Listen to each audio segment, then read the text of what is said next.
हाय, hello, नमस्कार. मी दीपिका तुमचं स्वागत करते मराठी चस्कावर. तर बिग बॉसच्या घरात अशी एक मुलगी आलेली जी सुरुवातीला म्हणत होती, की "नाही जमता माका, नाही जमता आता बिग बॉस, नाही जमता माका, नाही जमणार." पण शेवटी ती मुलगी टॉप 6 टॉप एवढं पार केलं आणि फायनली शेवटी इंटरव्ह्यू द्यायला मला बाहेर आली आहे. हे माझ्यासाठी पण खूप शॉकिंग आहे. अंकिता बिग बॉसच्या घरात गेलीस, त्यावेळेला घाबरली होतीस थोडीशी आणि ते जे स्टेजपासून सुरू झालेलं ना, इन्फ्लुएन्सर व्हर्सेस ॲक्टर जे प्रकरण सुरू झालेलं, ते घरात होतंच चालू. कुठे-कुठे दिसत होतं, त्या गोष्टी दिसत होत्या.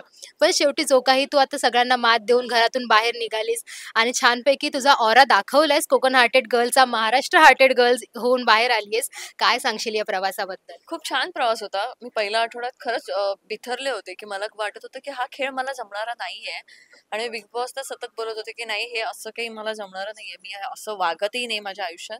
तर बिग बॉसने मला सांगितलं, की तुम्ही जसे आहात तसे राहा. तुम्हाला इथे कोणी सांगत नाही, की तुम्ही कसं वागलं पाहिजे.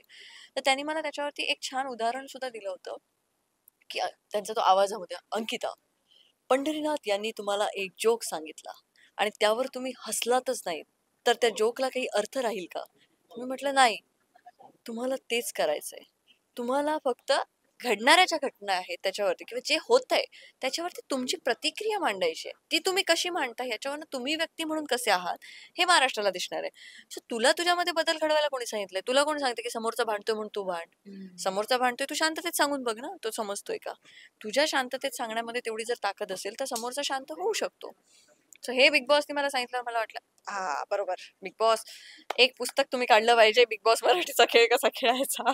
मग मी खेळू शकले असते, पण मी ते समजलं मला आणि मी खेळू लागले त्यानंतर. आणि ते काढशील असं मला वाटायला लागलंय. कारण नाही बघ, पॅडी दादा आणि तू, 100%. पॅडी दादा आणि तू मला पॅडी दादांना बिग बॉसच्या मनातलं कळायचं. हो. तुला टास्क समजायचे सगळे. एकदा वाचलास की तुला टास्क लगेच लगेच कळायचा. कळायचं. हे म्हणजे पुस्तक आता म्हणजे पुढच्या सदस्यांना उपयोगी पडेल, की असे मी नियमावली वगैरे काढू पुस्तक काढण्यात शकतेस. मी क्लासेस पण घेऊ शकते, म्हणजे त्याच्यात जास्त crash course. Bigg Boss Marathi season 6 चा crash course Konkan hearted girl, जी आता महाराष्ट्र हार्टेड गर्ल आहे तिच्याकडे असेल. तुम्ही येऊन जॉईन करा. तर पैसे किती ते मी लवकरच क्रॅश कोर्सची फी वगैरे सांगते. नवीन बिझनेस बघ. बघ, गावलो, बोलता मग बोलताच का, गावलो. नवीन बिझनेस. म्हणजे बघा, हिच्याकडे बिझनेसच्या आयडिया कमी नाहीयेत, नुसत्या सुचत असतात हिच्याकडे. म्हणून हिच्याकडे एवढे क्लायंट्स जमा होत असतात, असं आता मला कळलंय. बरं, पण खरंच छान प्रवास होता. टास्कमध्ये पण तितक्याच प्रकारे छान प्रकारे दिसून आली तुमची मैत्री वगैरे या सगळ्याच गोष्टी. अगदी डी-पी दादांसोबतची असो हो. किंवा मग अभिजित सोबतची असो, निक्की सोबतची भांडणं असो, या सगळ्याच गोष्टी अंकिताच्या बाजूला अशा छान प्रकारे दिसत होत्या. नेमकं काय सांगशील? असं वाटतंय का अजूनही, की अभिजितने तुझा यूज केला? नाही यूज केला असं नाही वाटत आहे. पण मला असं वाटतं, की डी-पी दादा जे मला खूप आधीपासून सांगत होते, त्या गोष्टीकडे त्या गोष्टी मी इग्नोर केल्या. कारण मला असं वाटायचं, की नको ग्रुप तुटेल किंवा राहू दे, त्या गोष्टी नाही झाल्या पाहिजेत. की जर आम्हाला तेव्हाच वाटत होतं, की नाही अभिजित दोन्ही बाजूने खेळतोय, तर कदाचित तो स्टँड आम्ही खूप उशिरा घेतला होता. खूप लवकर घेणं खूप गरजेचं होतं. जे डी-पी दादा आधीपासून सांगत होते, पण आम्ही ते इग्नोर केलं.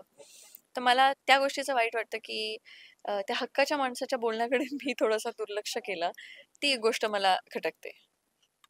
तीच एक गोष्ट आणि त्याच्यानंतर खरं तर तुम्हा दोघांचाही प्रवास खरंच छान होता. म्हणजे दीपिका दादांचा आणि तुझा असावा खरंच छान होता आणि मजा येत होती.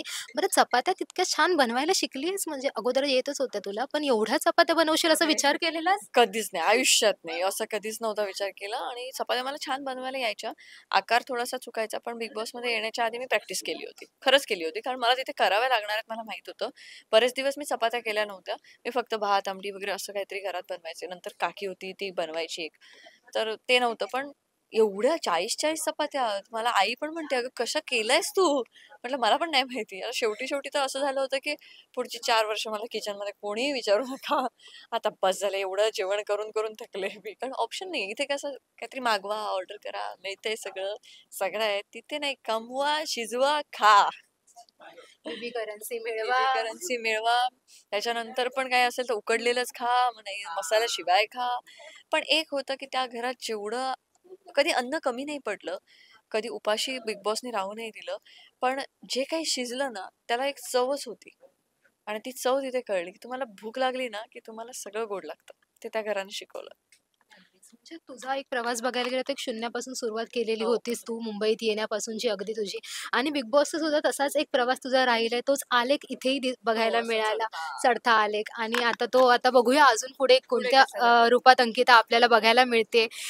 बिग बॉसचा प्रवास तर छान झालाच आहे. पण याच्यापुढे लग्नाच्या बोलणी काय सुरू आहेत का? कारण हा विषय सध्या तुझ्याबद्दल खूप, खूप रेंगाळतोय. भरपूर जास्त. आता सकाळपासून मी सगळ्यांना सांगून टाकले, की हो, आत्ताच बाहेर आले बिग बॉसच्या घरातनं. आता तयारीला लागले मी आणि फेब्रुवारीच्या आधी आमचा प्लॅन आहे लग्नाचा आणि लवकरच तुम्हा सगळ्यांना कळेल आम्ही गोवाक लग्न केलं. भेटलं, काय हो, दिल्या म्हणजे काय गोवाक भेटले. गोवान पहिली म्हाका भरपूर सारी फुलां दिल्यान, सो ती नेहमी देता आणि म्हाका सांगल्यान, की "छान खेळलंस आणि ट्रॉफी नाही जिंकलंस, पण मना जिंकलंस आणि ती खूप मोठी गोष्ट आसा.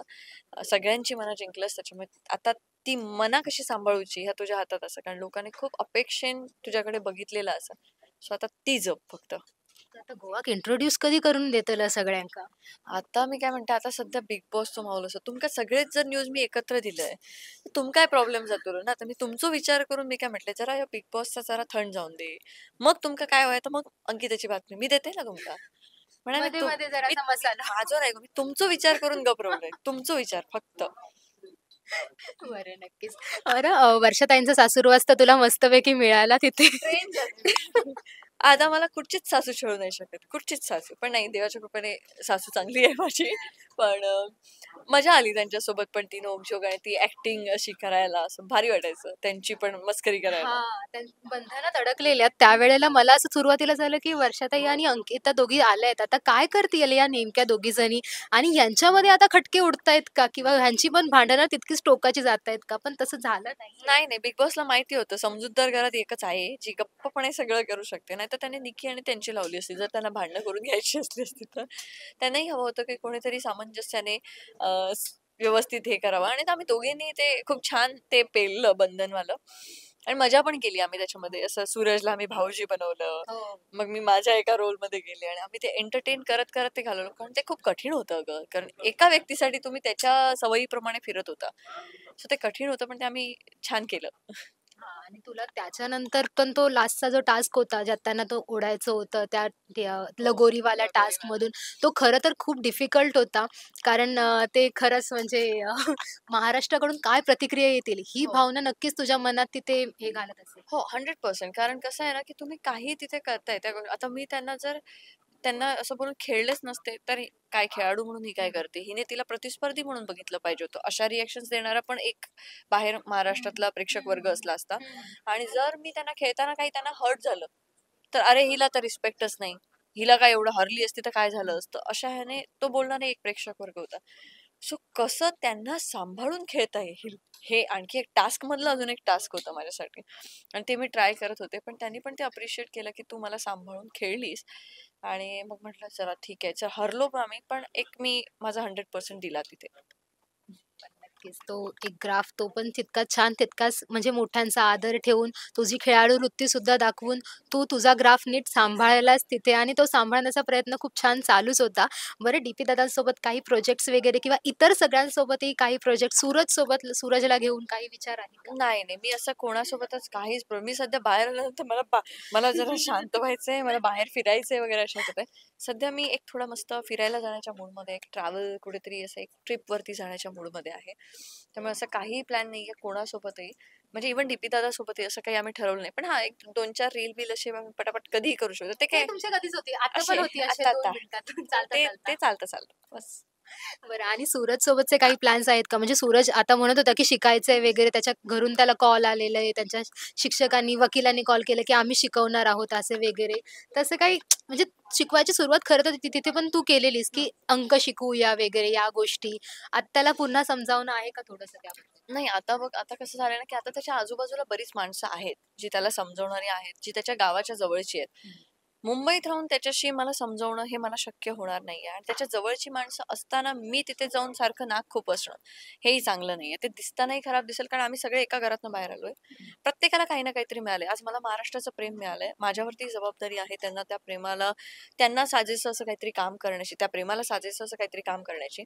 मी सतत सूरजच्या मागे तर नाही राहू शकत. पण मी त्याला एक सांगितलंय, की जेव्हा तुला अंकिताची गरज लागेल, जेव्हा तुला वाटेल, की अंकिता ताई मला माझं काहीतरी चुकतंय का किंवा काय, हक्काने फोन कर, हक्काने सांग, मी उभी असेन. हे त्याला मी वचन दिलेलं आहे.